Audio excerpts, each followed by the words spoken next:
is Mark B. Hamilton. The poem I'm reading is entitled Bitterroot Flowers.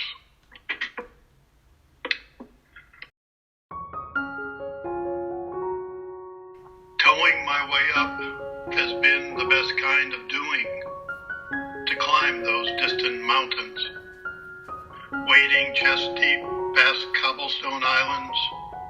A whispering muskrat speaks in a language slightly familiar. At the headwaters, local fishermen cast for lunkers, seeking their secret pools. A strong current undercuts the bank, the river becoming equal to its melting mountain. In the cold, cutthroat swim in clear blue ribbon waters, turning pink with sunset. Cattle low on both sides, hoof prints crowding the river, the herd slipping through narrow corner gates. My feet go splashing through the suburbs of Dillon, Montana, toward Bitterroot Flowers, past houses, past a weir, the kayak sliding over wet grass of a mown lawn where I linger.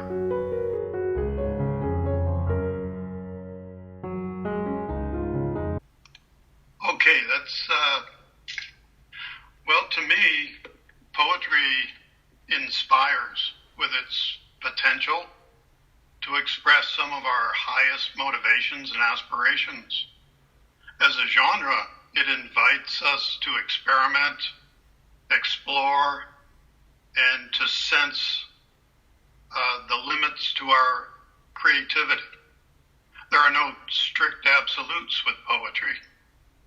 It's only through the individual's effort, as we think and feel and remember, that we can gain new understandings and assimilate them about ourselves, our world, and our relationships. So overall, I think it's the opportunities that poetry affords as a threshold to better perceive the dynamics of life and living for the writer or for the reader. It's a wonderful and effective avenue of communication, and for me it has always been an enjoyable way to find a way to grow as a human being.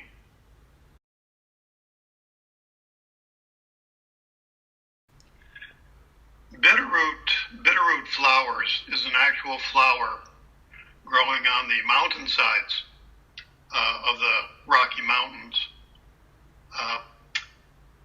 This is a poem of personal experience.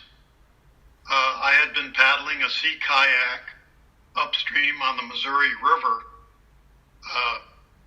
for months on end, and had finally arrived at its headwaters near Dillon, Montana.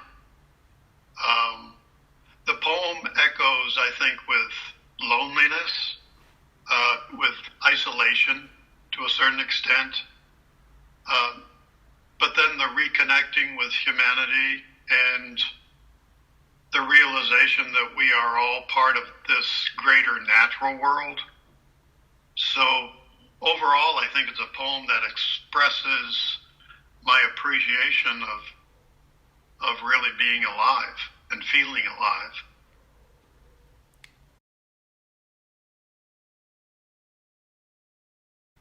My process of writing these poems was to first keep a day-to-day journal of my thoughts, my envisions, my perceptions of the topography and the scenery, and kind of the feelings that I had as I paddled upstream.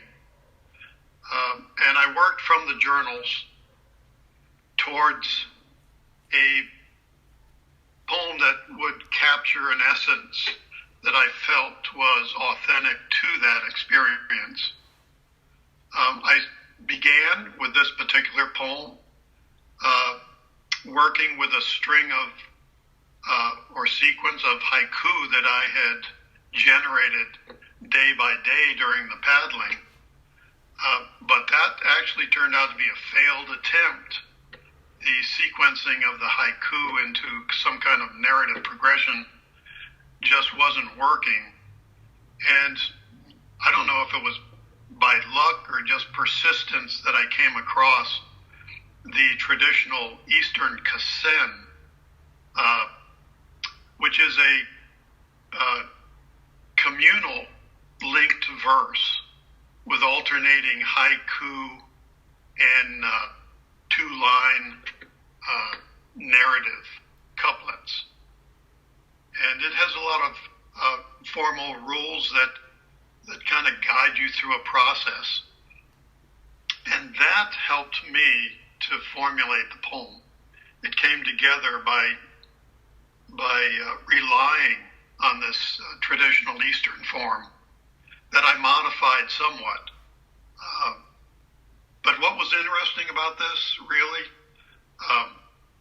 as a result, it provokes an intensity of attention because you're leaping back and forth from the haiku moment to the narrative motion of a linear forwarding of the narration. And so it created quite an intensity that allowed the poem to take form with substance, I think.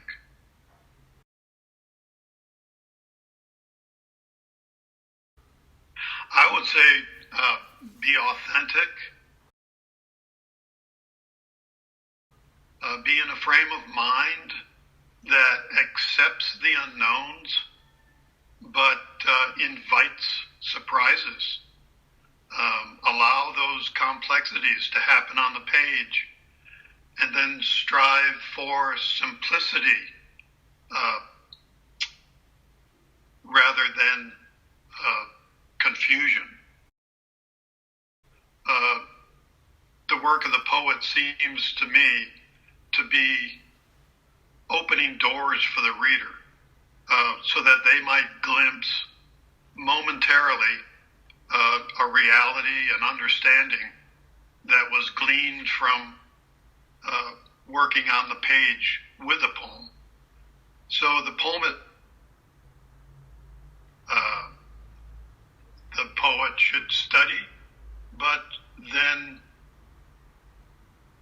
be able to release the poem when it outgrows you. You know, it becomes something that's beyond you. And that's when it's ready to let go and to seek a publisher, I think.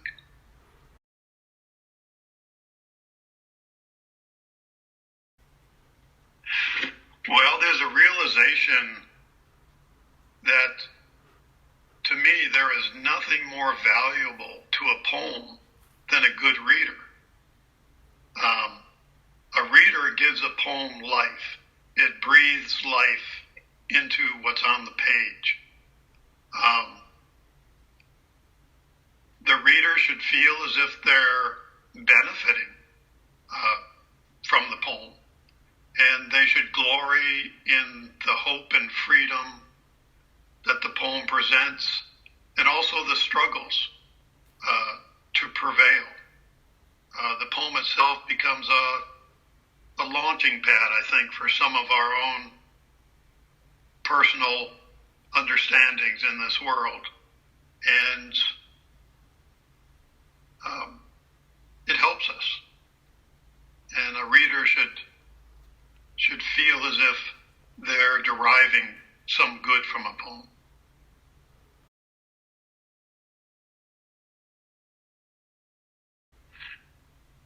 Recently, I've been rereading the translated select poems from Rilke by Stephen Mitchell, the sonnets to Orpheus especially, which is a kind of a sequence that I return to, finding it extremely invigorating.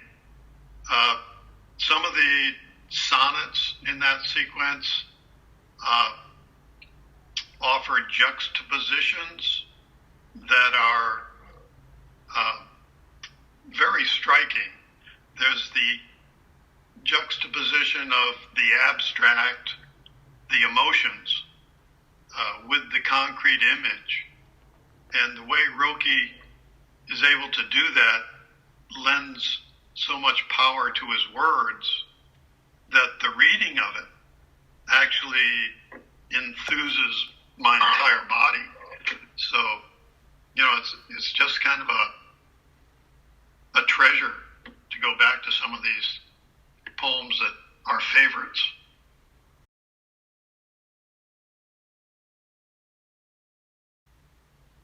Sure, yes. Thank you.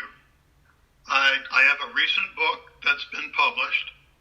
It's entitled Oyo, the Beautiful River, published by Shanti Arts here in the U.S. It's environmental literature, which is one of my primary purposes as a creative artist. And I would like to thank also the ASLE organization, the Association for the Study of Literature and Environment.